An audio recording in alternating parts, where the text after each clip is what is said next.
In today's show, we're talking LA Clippers, a season preview. Looking forward to talking about this team. I think, maybe, Michael Bolton. Thanks, Josh. It's Michael Bolton here, and it's time for another episode of the Locked On Fantasy Basketball Podcast. Let's get to it. Let's get to it, indeed. You are Locked On Fantasy Basketball, your daily fantasy basketball podcast, part of the Locked On Podcast Network.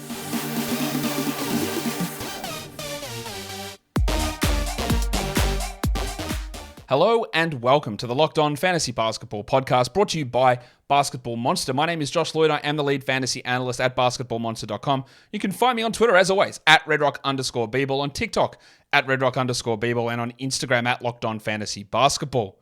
Today's episode is brought to you by Bird Dogs. Go to birddogs.com/LockedOnNBA or enter the promo code Locked On for a free white tech hat with any purchase. You don't want to take your Bird Dogs off. We promise you.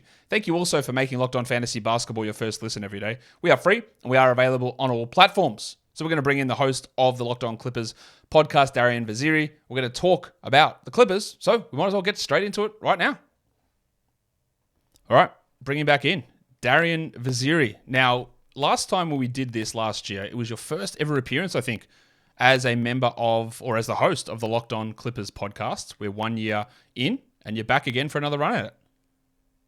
Yeah, that was my Locked On debut. It was. So it feels good. It feels like it's flown by in a way that I've been doing this for a year now, but it feels good to hit that 1 year mark, and hopefully I can one day, God willing, achieve the great Josh Lloyd status on Locked On. I don't think you want to have done 4,000 shows like us where I'm approaching this season. That's a lot of shows, a lot of talking. Wow. Hopefully you're able to do something else with your life than just talking to a microphone for that long.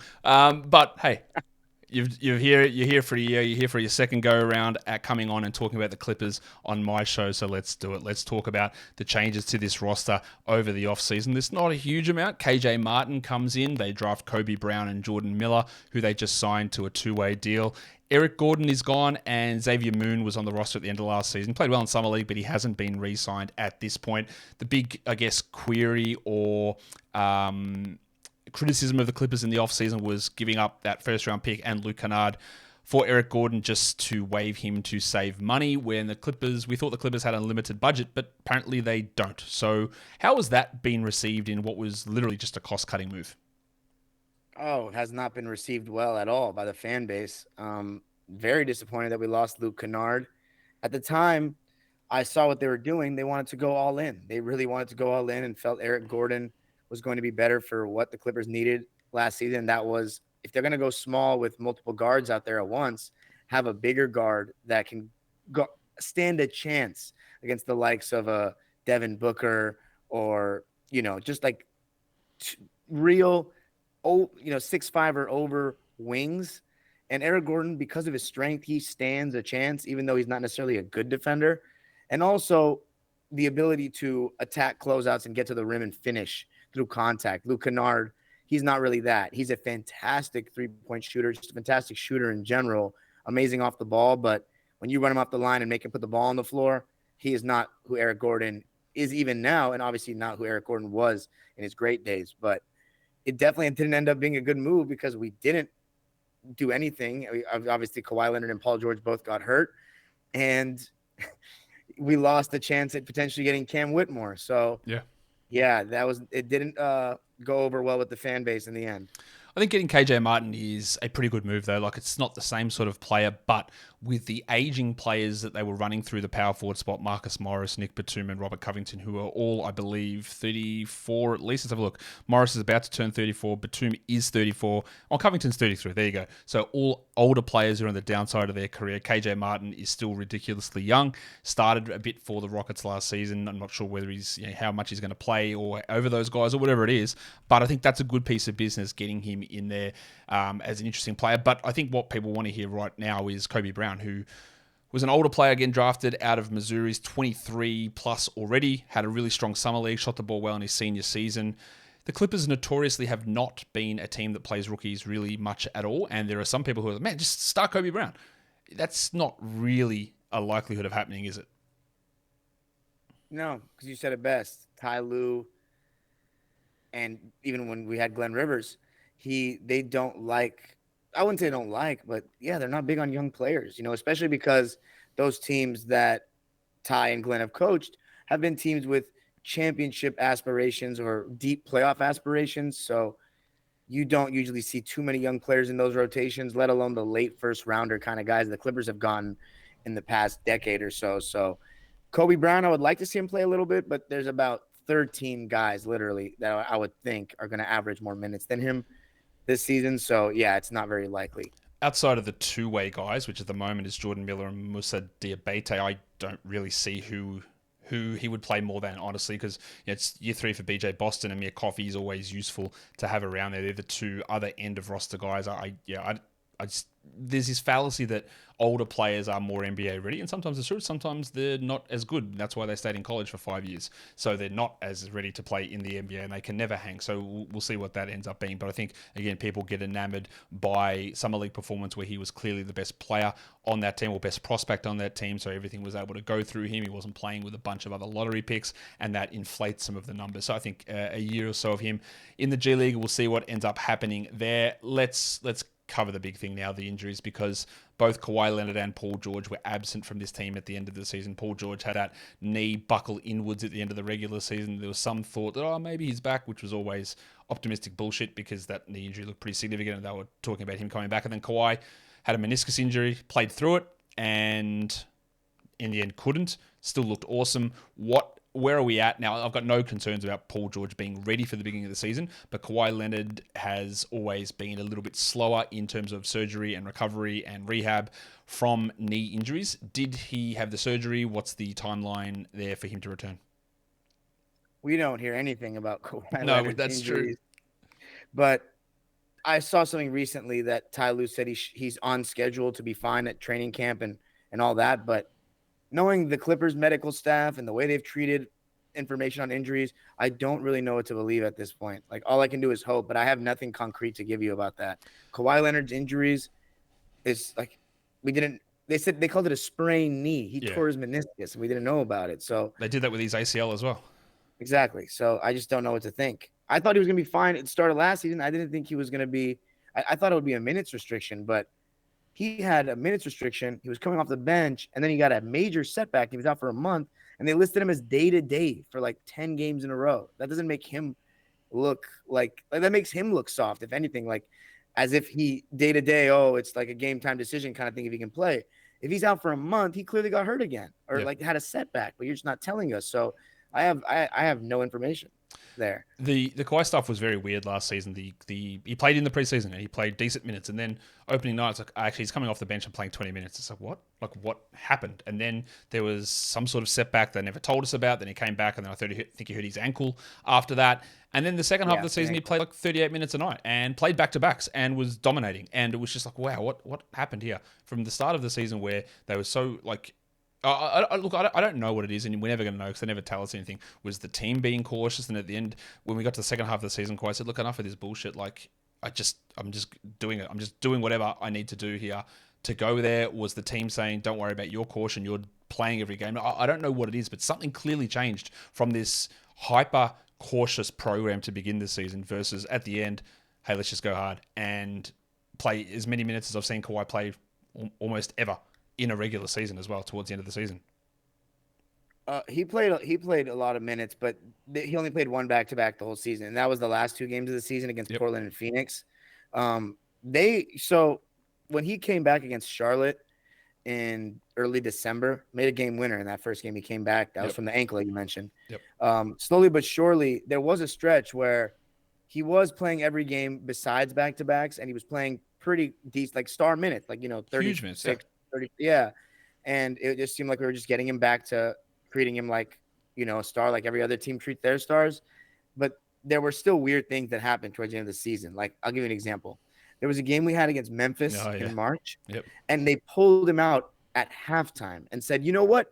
My bad. He did play back-to-back in that one. But it's so hard for me to even consider that a back-to-back when you sit out a second half of a game that you're competing in, and they're like, all right, we're going to play the next day. We lost both games. Like, and Ty Lue had no idea that he was going to sit out at halftime. And that makes me very curious. If the medical staff is on the same team as Ty Lue, why wouldn't they tell him that the star player and the rest of the team that he's going to come out at halftime? That situation is very fishy to me, and I've still never heard a good explanation for it. Ty Lue was livid after the game. And, I mean, that's not – if the medical staff is on the same side as your head coach and you're not warning him that you're losing your star player for a second half of a game, that's like – then what's going on in the organization? So there were still really cautious things with Kawhi. I just think the reason why you saw the increase was because he straight up was healthy and had a run where he wasn't hurt until the playoffs. He played in that second game of that back-to-back. He played 41 minutes as well. So he sat out the second half and then played the next night and played insane amount of minutes. And there's been so many weird stories about either disconnect from Ty Lue early in the season and him like, is he going to quit? Like, is he going to retire? Like, what's going to happen? Then weird reports coming out about disharmony in the locker room. There's just so much weird. You never know what to believe with it. But there is a bunch of fishy stuff that does go on. I'm expecting Kawhi to be ready opening night. I'm expecting, again, off another knee surgery, to be in a situation where he's not playing back-to-backs at least early on in the season, but I think that will happen during the year. And I think one other misconception we do need to get out there is Paul George gets hurt. Like that's fine. Players get hurt. He hurt his hamstring, he hurt his knee, but Paul George is not a player who just routinely sits out back-to-backs. He sat out the back-to-backs when he rehabbed from the hamstring injury. He pulled his hamstring, came back and sat out a couple of back-to-backs. Straight after that, he's not on a continual diet of sitting out back-to-backs. The problem is he just keeps getting hurt. And then on the rehab phase coming back from that, you sit out a couple there. So I just wanted to make sure that people are aware of that because he is not in that situation where he just sits like Al Horford did last season, just sits one of every single back-to-back moving forward. That's not what Paul George did, Darien. Yes. Paul George he plays through pain a good amount, I'd say. He came back too early from that hamstring injury as well, the first one, and re-injured it. And that's why he was out longer the second time because, once again, I'm going to harp on about it, NBA teams rush back players from hamstring injuries, and almost every single time they re-injure it, and then it causes long-term problems. I do not know why they don't just give them the 3 weeks off that they need the first time, but they bring it back in 10 days or 6 days or something, and then they hurt it again. And then that's where we are. And yeah, it's really frustrating. We're going to talk projected starter lineup in a second. Today's episode, though, is brought to you by Bird Dogs. Bird Dogs are the most comfortable shorts that you're going to find. They look like a khaki short on the outside, but inside they're stretchy and they're super comfortable. And they actually make you look a little bit slimmer. It's like wearing those sort of stretch shorts from a Lululemon, but way, way better. The fit is much nicer. And on the outside, it looks like you're wearing khaki shorts. So whatever you're doing, whether you're going to a bar or a restaurant, hanging out with mates, going to the shops, whatever it is you're doing, playing basketball even, these Bird Dogs shorts transform into whatever situation you need them to transform into. They also have anti-stink sweat wicking fabric that helps keep you cool and dry all day long. Go to birddogs.com/LockedOnNBA, or you can enter the promo code LockedOnNBA and you get a free white tech hat. That's birddogs.com/LockedOnNBA, or the promo code is LockedOnNBA for a free white tech hat. You won't want to take your Bird Dogs off. We promise you. I've got them on and I'm not taking them off. And that is an absolute promise. All right. Let's look at your projected starting five, and it's a little different. Russell Westbrook, Paul George, Kawhi Leonard, Nico Batum, and Ivica Zubac. Last season, that was Marcus Morris just absolutely anchored into that starting lineup, despite how badly he played the majority of the season. Ty Lue really did find it hard to go away from him, but I don't think you could make any argument that he should be or should have been starting even last season, and you've put Batum in there. We saw Morris start to lose a little bit of that, I don't know if the right term is organizational juice towards the end of last season, and then he came out and bitched and moaned in the offseason about his minutes and his role and all that sort of stuff. Bro, you're just not that good anymore. But I think this is a lineup that makes sense. I would even look at, honestly, KJ Martin in that lineup. I would start Terrence Mann personally, and like I know Paul George and Kawhi are so scared of playing at the 4, but that's probably your best lineup overall. But Batum's one of those guys that fits in, low usage, can shoot and can defend, and I think it does make a ton more sense to have him in there over Marcus Morris. Is this, like, we saw the direction of Marcus Morris at the end of last season? Is that just where you're going with this, the carryover from that? No, actually, I agree with you. You asked for my predicted starting five. Yes. So yep. I give you what I think Ty Lue is going to do. Yep. Is that. But my starting five is exactly what you said. I want Terrence Mann to start. And I said it on Locked On Clippers tons of times. I want Terrence Mann to start with Westbrook. We have an athletic backcourt, two guys that are really strong. And if Westbrook's in the mood, everybody can guard on that in that starting lineup. Everyone. Because the other ones that you'll see them, for the most part, guard, especially on ball. Paul George and Kawhi Leonard playing the four and all that, I've heard that people are like hesitant about them playing the four, but I haven't heard anything from them specifically. Like, I think Kawhi Leonard in today's game, like, it's not like he's playing against Tim Duncan or like, these huge forwards that want to take advantage of size. Okay, Jaren Jackson, Giannis. I mean, I can't think of that many others that are like really gonna. And first of all, even those guys, like, good luck posting Kawhi up. Like, we'll see. Kawhi's the strongest, almost the strongest player in the league, and Paul George 6'11". Like, I think they can handle it.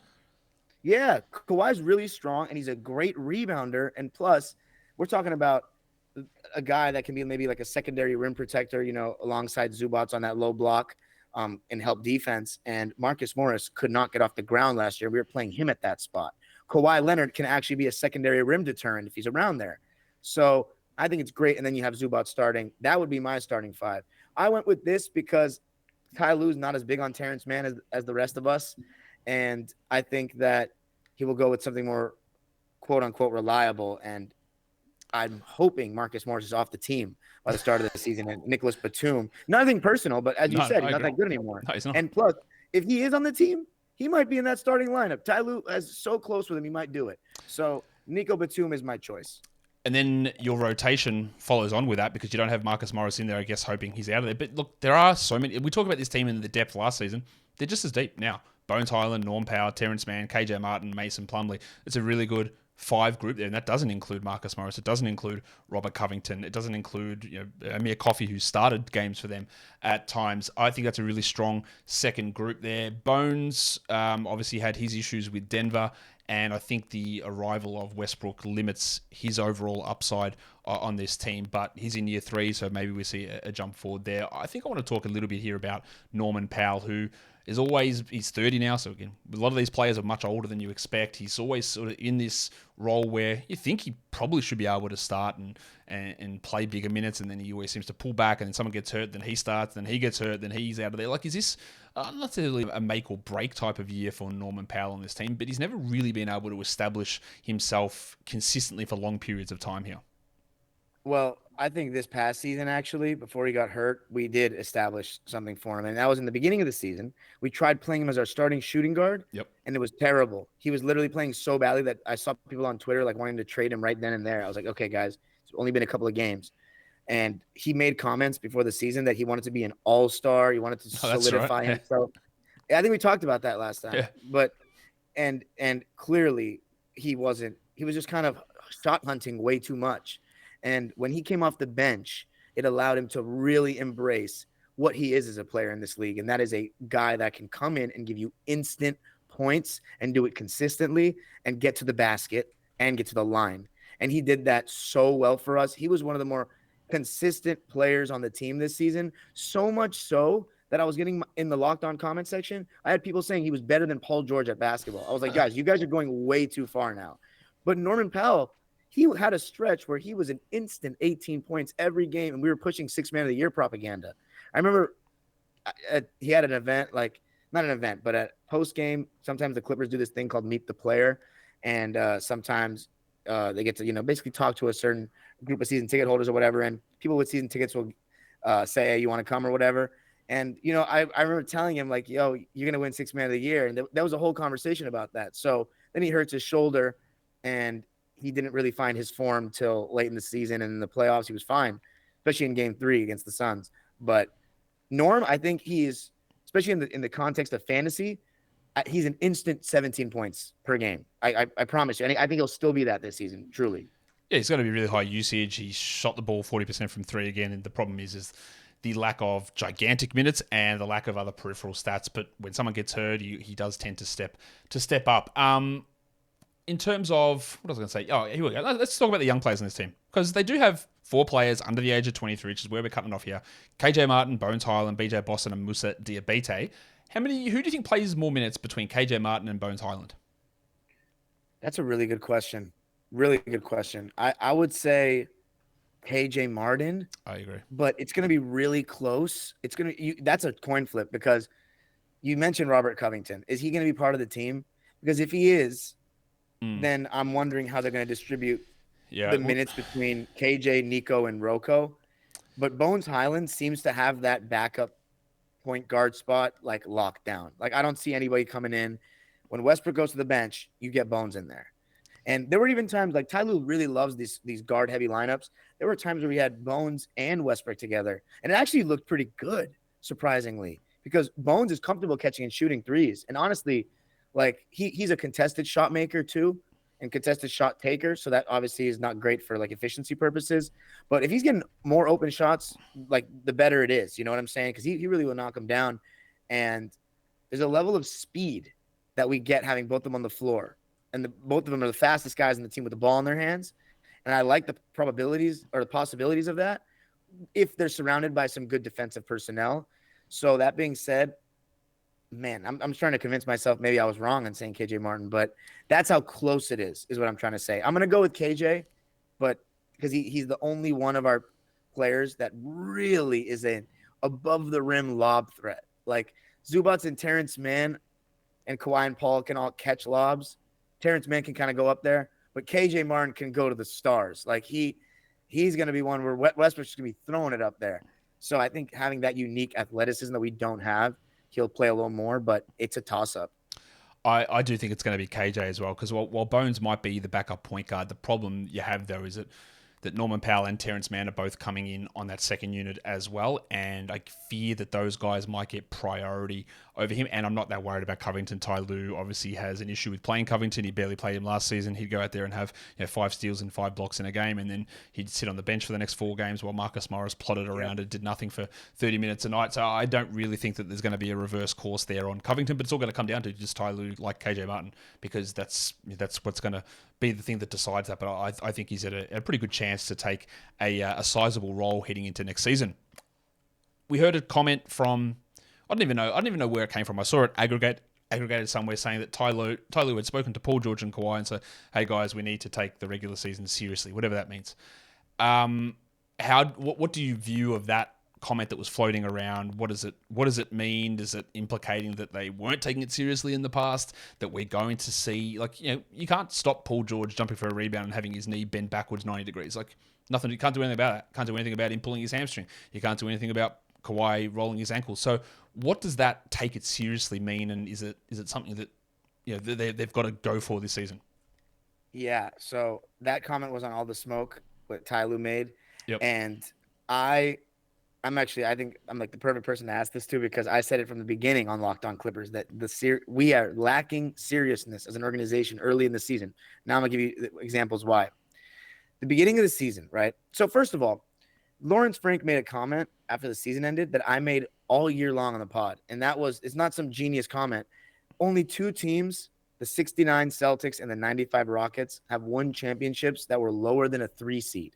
Every other team that's ever won has been a top 3 seed. So that implies that good regular seasons, like championship teams have good regular seasons, So in Clipperland, even in today's NBA with the load management league-wide and all that, where seeding, because of that, might be a little bit like murky. Like the Memphis Grizzlies haven't really been the second best team in the West the last 2 years, in my opinion. In the playoffs, they kind of show it. But I still believe that seeding matters. Look who just won the championship. The Denver Nuggets, and they were number 1 seed. So in the first 10 games, we had an easy schedule, like easy.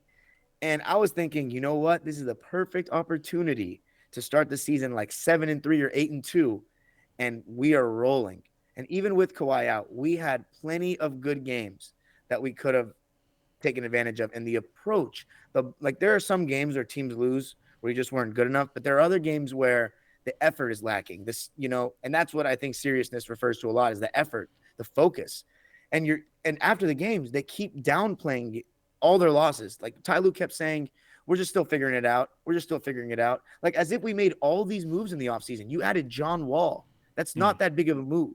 Like, and especially in the games that Kawhi is out, like you guys have done this before. You did it all of last season. And Nicholas Batum saying, don't expect anything till Christmas. Kawhi Leonard saying, it's going to be he literally said, I don't care about the regular season one time. He said, it doesn't matter to me. I get it because you're going to perform in the playoffs. What about everyone else? Like, it was constant downplaying. I'll tell you another thing that's not serious. When we were playing the Orlando Magic one time in Orlando, Paul George and Kawhi were like on a minutes restriction.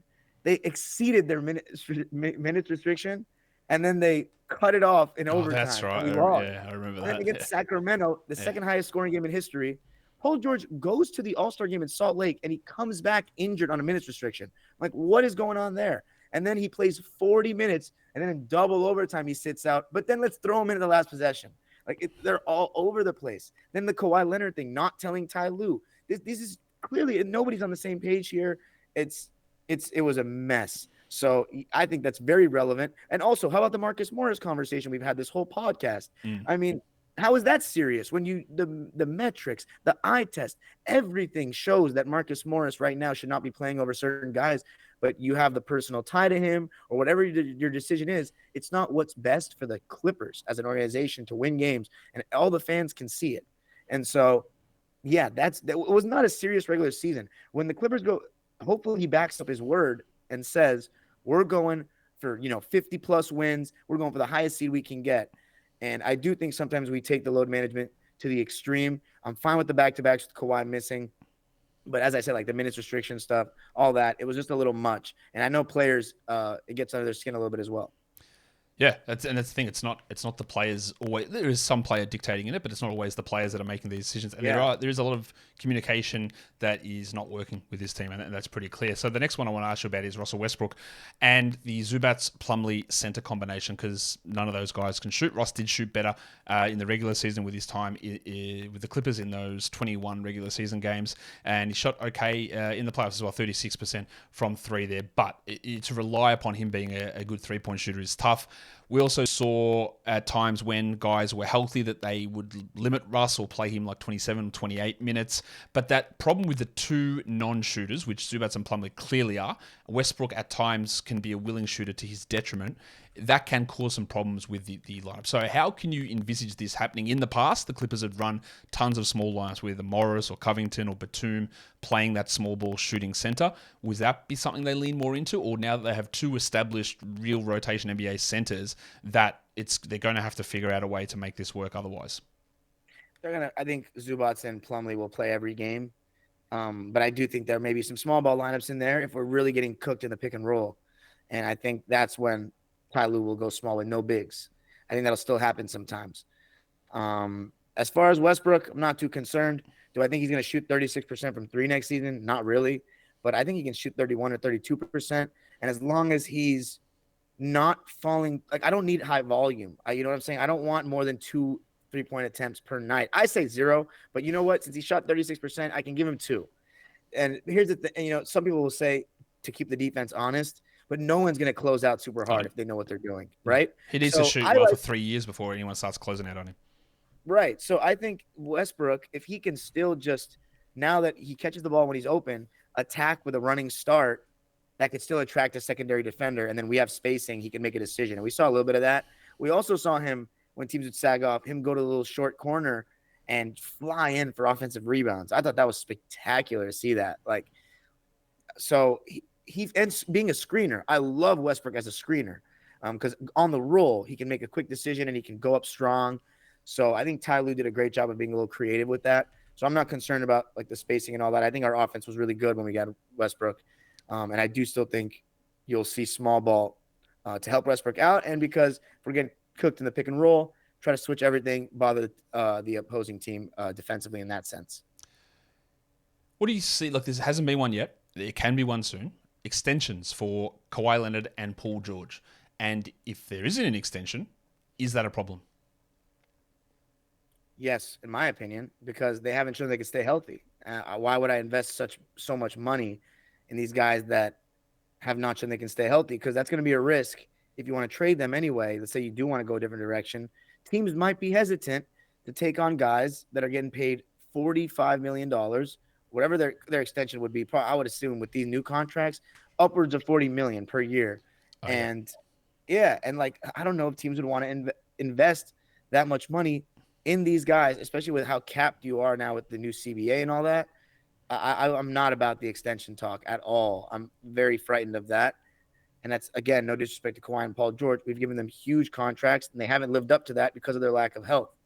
So, and then, going back to the seriousness conversation, Paul George, there'll be games where Kawhi doesn't play and he won't even shoot 20 times. He'll shoot like 12 times. He'll keep shooting jumpers, no free throw attempts. Like, he can be very unserious, Paul George. And I think he's an exceptional player, but like, part of the reason why you think with Paul George, he has everything in his bag, right? Why isn't he better than he is?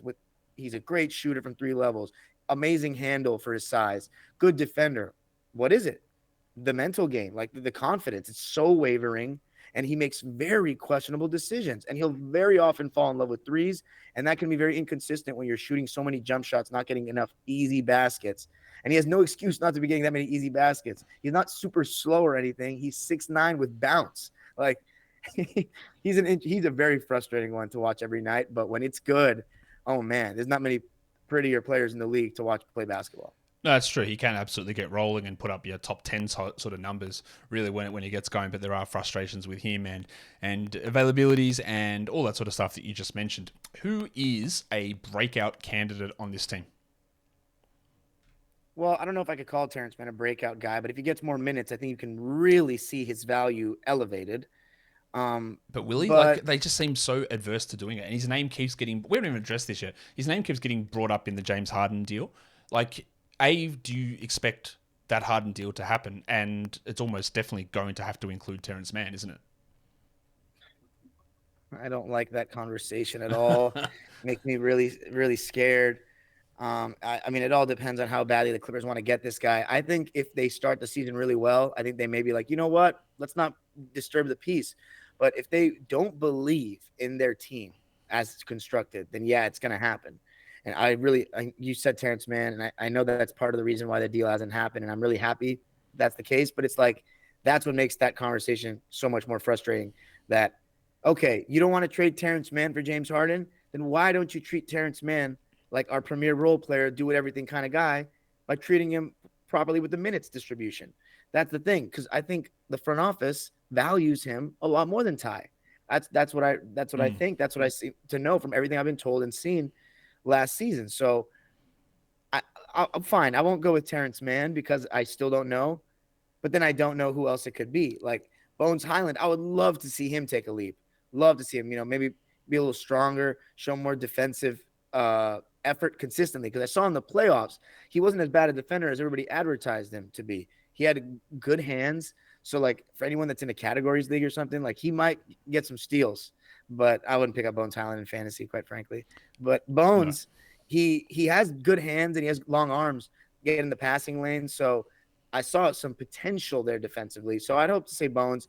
If I had to choose someone that I would want to be the breakout player, it would be Brandon Boston. I just don't know if the minutes are going to be there for him, but I would love if he actually like showed people that he can play rotation minutes, that he has to play rotation minutes kind of thing. Yeah, I really like Boston. I don't see how a path happens unless there's just everyone's hurt or a trade happens. I think he is a rotation player at some point, but like you, I don't see where that path is this season. So just quickly on the Harden stuff, like I don't know whether it's going to happen in the offseason or during this, whatever happens, but surely if he does come across in a trade, I can't see what utility Russell Westbrook has playing anywhere above like 20 minutes a night on this team, because Westbrook, his value is having the ball in his hands and distributing and setting it up. And James Harden is literally led the league in assists and is one of the best passers in the NBA and over the last 10, 15 years. And the ball is in his hands. Quite frankly, it should be all the time. So where would that leave Westbrook? That's exactly why I think it does not make sense, because we brought Westbrook in to be that guy. So now what are you doing? Like people are like, Westbrook's gonna have to suck it up. Isn't that the whole reason we brought him in though, is for him to be comfortable and re-signed him for that? Like there's a human element to this. You know what I'm saying? Like it's easy for you to say sitting at home, like, what about the conversation that needs to be had between people and Westbrook has to go to the bench now, which he clearly didn't like with the Lakers? Like it doesn't make any sense. Westbrook and Harden worked out well in Houston together, but that's when they didn't have two better players than them that they have to give the ball to. Yeah. And they just took turns running pick and roll basically, and they went so all in to accommodate the both of them that they traded away their only center and got bullied by the Lakers in the bubble. So that was just weird.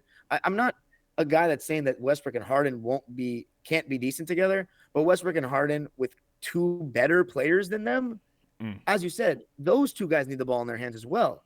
Not as much as those guys because they're not necessarily like guys that are going to run a ton of pick and rolls, but they can. And we want the ball in Kawhi Leonard's hands more than anybody. So it doesn't make sense to have Harden and Westbrook together with these two guys. It makes no sense to me at all. I agree. And that's why I'm very against it. So what they end up doing with that, I've got no idea. And how that works, it's going to be a huge change to how this team looks if they do end up doing it. What about a regression candidate? Marcus Morris is the clear one, but that's already happened. The regression's there. Anyone else you see taking a step backwards? I'm a little worried about Ivica Zubac, who's only 26, but when Mason Plumlee arrived, we saw some of the minutes come down, and it didn't move to a true minute split, but it got a little bit closer to it. I'm not worried about Zoo. I think, honestly, I'm actually hoping, since Brandon Boston wasn't necessarily a realistic breakout candidate, I'm actually hoping it could be Zoo, even though we know who he is. But I'm saying this. There's a lot of times where I think Ivica Zubac can get the ball down low. He's got a nice right-handed jump hook, especially if he's against smaller guys. I don't know what the percentage is on his shot there, but it's pretty good. And it gets us a bucket around the rim. And I think we really undervalue Zoo as a guy that we can throw the ball to sometimes one-on-one. And that comes from the coaching staff to me, because even though I'm not big on, like, I still think NBA players have the most freedom, like, of any level of basketball for the most part. I see Ty Lue's play calling a lot. And towards the second half of the season, he was calling out a lot more plays on the fly as opposed to kind of, in the past, he kind of lets them play with a little more freedom. But Westbrook is the only one that seems to look for Zoo inside consistently. The rest of them look him off, and it's very frustrating to me. And he gets frustrated. You can see his body language. So I don't think he's going to have a drop off, because I don't think it could get any worse in that aspect of not giving him the ball. The guy I think can have a drop off, like, major, and you started to see it a little bit last season, but I think there's a chance that this is Nicholas Batum's last season in the NBA. Okay. I think that he was so inconsistent shooting the ball last season, and he just seemed a step slower than 2022. And I think just one more year, he plays a lot. I mean, he's pretty healthy more often than not. And I just think he might be done after this year, but I'm hoping, obviously, nobody has a big regression. But if I had to choose, I'd say Nico, or maybe Mason Plumlee, especially defensively. But I think he still will give you what we need as a backup. As a backup, he's fine. Like, he's overtasked as a center, but he did have some steps forward in that area last season. What about most likely player to be traded? Marcus Morris, for sure. No doubt. I don't really think there's any other answer there. So before we get into playing a little bit of a game, let's do some win total stuff. FanDuel has them at 46.5. Last year, they were 44 and 38 with a really bad net rating, negative 0.3, which is 21st in the NBA. So that record belies their net rating. But of course, there's a lot of situations here. They were playing John Wall at the start of the year. Kawhi and Paul George are injured all season, which is, again, something that could happen here. 46.5, they got it at. And we both went with the same record in our projections, 48 and 34, which I think is totally reasonable, Darien, because this team should be better than this. They should be approaching 50 wins. We should be getting more than 50 wins. I just said that because I'm afraid of the injuries. But which is fair enough. That's the same record as I think the West is better this season, but that's the same record as the 2019 Clippers, who started Patrick Beverley, SGA, Danilo Gallinari, and Zoo, and Lou Williams was our best player.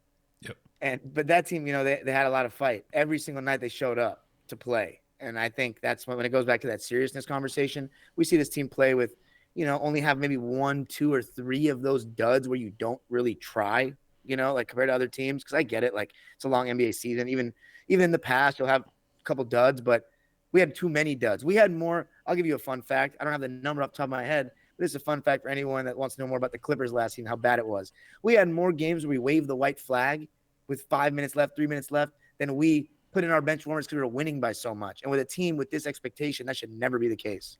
Yeah, and that's why that net rating is so bad, because it was just games where they just gave up and the score would blow out, and their record is very different to that net rating there. So let's play a game. Let's do some grid work, and I've got the wrong title on that graphic, but that is okay. Sometimes I make a mistake. All right, so we're looking for players with the Clippers here, with the Lakers, the Thunder, the Bulls, the Spurs, and the Pistons. And I also want you to get a Clippers player who had 100 blocks in a season while playing for the Clippers. Now, in terms of everyone who's watched my show would understand what I'm going to say, but I'm going to explain it to you now in terms of rarity scores. You're not competing against thousands of people doing this, but the way to get a good score on this is that we look at the games played for either squad, the Clippers and the Lakers. So whatever they've played there, take the smallest number. So they might have played 10 for the Lakers and 100 for the Clippers. So that counts as a 10. And then all of the players there, I scale that lowest games played and give you a percentage number out of that. And so we're always looking for the guys who's played the fewest games. And it could be, he might have played 1 for the Lakers or 1 for the Clippers, whatever it is. You want the player who's appeared in the fewest games played. And when you get to the 100 block season, it's the player who played in the fewest career games for the Clippers. And we're counting all the way back to San Diego and Buffalo as part of the franchise as well. So pick a player that's played for the Clippers and Lakers, but preferably one that's played for them as little as possible. Yep, you want to go for either played small amounts of games for the Clippers or small amounts of games for the Lakers. And you want to go the smallest as possible. I'm going to go with Jordan Farmar. Jordan Farmar is a correct answer, and he barely, I thought he played way more than that for the Clippers, but he did not. He played only 36 games for the Clippers, and that's a pretty good score. That gives you an 11.25 on that one. I thought he would have played a lot more for the Clippers. Interesting. All right, Jordan Farmar gets us on the board straight away. Where do you want to go next? Another Clipper Laker? No, we'll go to one of the other squares. Thunder, Bulls, Spurs, or Pistons? Clippers and Spurs. Okay. I'm going to go with Steven Jackson. Steven Jackson. Okay, let's have a look at that. Steven Jackson, Clippers, Spurs. When's Steven Jackson? Where is he on my list? Oh, that is great because we all know he played for the Spurs a lot, but he barely played for the Clippers. He played 9 games for the Clippers, so right. that gives you a 4.49 score. Off to an absolute flying start here, Darien. Which one are we going to next? Let's go to the Oklahoma City Thunder. Okay. Let's go with Danilo Gallinari. Danilo Gallinari. That is not bad. He played under 100 games for both teams. He ended up with the lowest number he had there was 62 for the Thunder. That gives you a 20.07. So pretty strong number there as well. All right. Which one now? Clippers and Detroit. Okay. We've had a lot of Clipper-Detroit crossover lately. Yes, there's been a lot. But they've played a decent chunk of games, but I'm going to go with Avery Bradley. Avery Bradley for Clippers Detroit. All right, I forgot that he played for Detroit. That is a good one, I think. Yeah, he barely played for the Clippers as well. That gives you, it's an 18.47 because he played 55 for the Clippers and 40 for the Detroit Pistons. So pretty good number on that one. All right, so we're going to do the Bulls now, or do you want the 100 block season? Just for that Clippers, there has been so many Clippers-Pistons crossovers, which you don't see that often in cross-conference trades, what I've noticed when I've been going through all of this. But that was an interesting. I'm looking at who had the lowest score here. Some bloke by the name of Todd Murphy. He played 1 game for the Clippers. I don't know who that is. But yeah, he had the lowest score there. Oh, James Ennis was a Clippers. Played 2 games for the Clippers and 27 for the Pistons. That would have been a good one. All right, Bulls or the 100 block season? 100 block season, I feel like I can get fairly easily. So you'll get an answer fairly easy, but you want to find the player who had 100 blocks in a season, but also played the fewest career games for the Clippers to get a good score on that. Marcus Camby? That is a pretty good guess. That is he did have 100 blocks in a season, and he only played 113 games for the Clippers. So that gives you a score of 10.41 on that one. The best answer for that one was someone by the name of George Johnson, who only had 100 blocks in 39 games. What is that? That's a crazy number. And then it was Kermit Washington, and then it was Camby as the third lowest games played. So good on that one. All right, let's finish it off with the Bulls. Well, there's one obvious one, Clipper Bulls crossover, that comes to mind, but he's played too many games. Clippers and Bulls. I can't think of an obscure one really on this one, so I guess I'm just gonna go with. No, he didn't. I don't remember. Jamal Crawford played for the Bulls, right? Yeah, he did. He did, yep. Yeah, I guess I'm gonna go with. I'll go with Jamal. Jamal Crawford is correct, obviously, but he did play actually quite a bit for both teams. Yeah. He played 244 games for the Bulls. That gives you a score of 80.2 for that one. Overall, a pretty good score. The best score for the Bulls-Clippers one was someone by the name of Mario Bennett, who I have no idea who that is. I was obviously thinking Elton Brand, but he played way too many games for us. He did as well. He played 155 for Chicago, but what would have been a good one is the sexy boy Sean Kilpatrick, who played 4 games for the Clippers and 9 for the Bulls. I do not remember either that. Or how about Joakim Noah? Ron Harper. Ron Harper played the most, 300 plus for both teams. Okay. What about Joakim Noah, 5 games for the Clippers. Oh my God. I totally forgot we had Noah in the bubble. Oh my goodness. That would have been it. That would have been it. I have no memory of him playing. Like, Joakim Noah, I think he played like 4 games for the Grizzlies as well at one point, or 10 games or something. His career was very, very weird. All right, and that wraps it up for us. Darien, tell us what you've got cracking over at Locked On Clippers at the moment. Locked On Clippers back this week. I just got my computer fixed, so I've been a little bit dormant, sadly. But back 3 days a week for this rest of the month, and then all season long, 5 days a week. You already know how it is. Locked On Clippers. To see what's going on, there's going to definitely be some noise this season. There always is with the Clippers, and with Russell Westbrook, Paul George, and Kawhi Leonard will be in the headlines. So you want an authentic perspective from a fan and someone who watches every game? Locked On Clippers. And you can also see Darien melt down once they trade for James Harden, so that's going to be an added bonus. Check it out over at Locked On Clippers. Thank you, Darien, for coming on and chatting with me on Locked On Fantasy Basketball. Thank you. Always a pleasure. And that will do it for me today. Don't forget to follow this podcast on Apple Podcasts, Google Podcasts, Stitcher, Spotify, and on the Odyssey app. And if you are here on YouTube, thumb it up and leave your comments down below. Guys, we are done here. Thank you so much for listening, everyone. See ya.